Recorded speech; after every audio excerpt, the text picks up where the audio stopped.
दशामाता की कहानी। एक समय की बात है, एक राजा था। जब नाई उनके बाल काटने आया तो उसने राजा को बताया कि एक बहुत ही सुंदर कन्या है। उस कन्या को दशामाता का इष्ट था।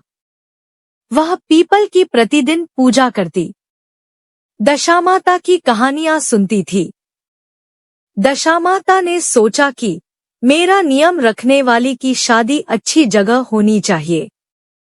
तो फिर राजा ने नाई से कहा कि ऐसी सुंदर कन्या से मैं शादी कर लूं।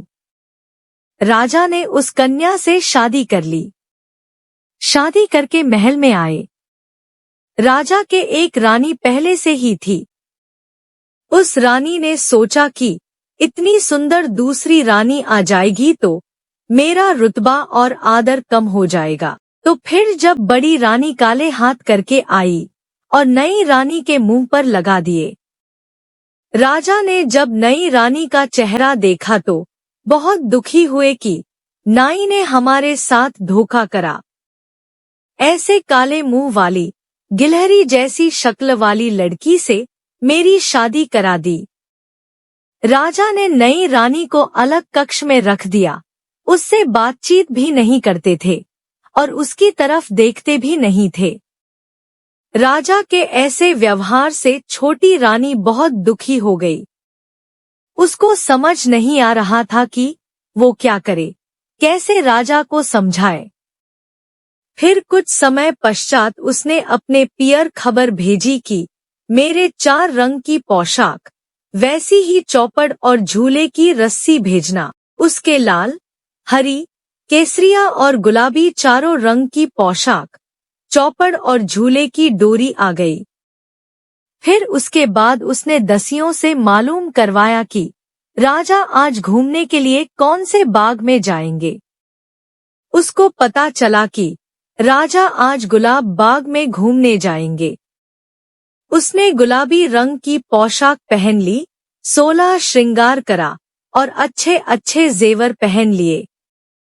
और फिर वह गुलाबी चौपड़ और गुलाबी रस्सी लेकर गुलाब बाग में राजा के आने से पहले ही पहुंच गई।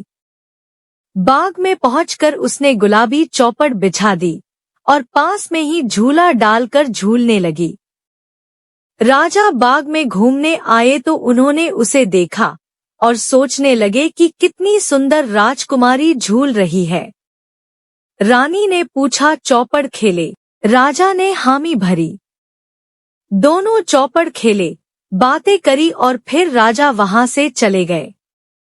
राजमहल जाते समय राजा मन ही मन विचार करने लगे कि ऐसी सुंदर कन्या तो अपने महल में होनी चाहिए। राजा के महल में आने से पहले ही छोटी रानी दसियों की मदद से राजमहल आ जाती है। अगर आप चैनल पे नए हैं तो सब्सक्राइब कर लें। अब दूसरे दिन रानी ने पता कराया कि राजा कौन से वाले बाग में जाएंगे। रानी को पता चला कि राजा हरियाली बाग में जाएंगे। उस दिन रानी हरी पोशाक पहनकर और 16 श्रृंगार करके, हरी चौपड़, हरी रस्सी लेकर दसियों को साथ में लेकर बाग पहुंच गई। चौपड़ बिछाया, झूला लगवाया और झूलने लगी। राजा के आने पर दूसरे दिन भी वह पूछती है, चौपड़ खेले? राजा कहते हैं, हाँ खेलते हैं। तीसरे दिन वह लाल बाग में गई। लाल पोशाक पहनी, लाल चौपड़ ली और लाल रस्सी लेकर गई। और फिर चौथे दिन केसरिया पोशाक पहनकर, केसरिया चौपड़ और रस्सी लेकर केसरिया बाग में गई। राजा उस पर बहुत ही मोहित हो गए। पर राजकुमारी को तो मालूम था, तो वो शर्माती नहीं थी। अगली रात रानी ने चारों पोशाकें, रस्सी और चौपड़ सब रानी के कक्ष के बाहर बरामदे में रख दिए और उंगली के चीरा लगाकर हाय हाय करने लगी। राजा को तो पहले से ही नींद नहीं आ रही थी और वह हाय हाय कर रही थी तो उन्हें तो बहुत ही गुस्सा आया और वो बोले कि आज इस काले मुंह वाली को तलवार से मार डालूं, इसका किस्सा ही खत्म कर देता हूँ। गुस्से में भरे हुए ही राजा उसके कक्ष की तरफ गए। उसके कक्ष के बाहर राजा क्या देखते हैं कि चारों रंग की पोशाक, चौपड़ और रस्सी पड़ी है। राजा को यह सब वहां देखकर सोचने लगे कि यह सब तो उस राजकुमारी के है। वो सोचने लगे कि ये सब यहाँ कैसे आ गए। जब राजा कक्ष के भीतर पहुंचे तो उन्हें रानी को देखकर बहुत आश्चर्य होता है। राजा रानी से कहते हैं कि आप यहाँ? रानी कहती है हाँ। फिर राजा कहते हैं कि रानी आपने हमें धोखा दिया। रानी कहती है मैंने आपको धोखा नहीं दिया, आपने मुझे धोखा दिया। राजा कहते हैं कि तुम्हारे चेहरे पर तो गिलहरी की तरह काली लकीरें थी। रानी कहती है कि वो तो आपकी बड़ी रानी ने मुझे प्यार करते समय लगा दी थी।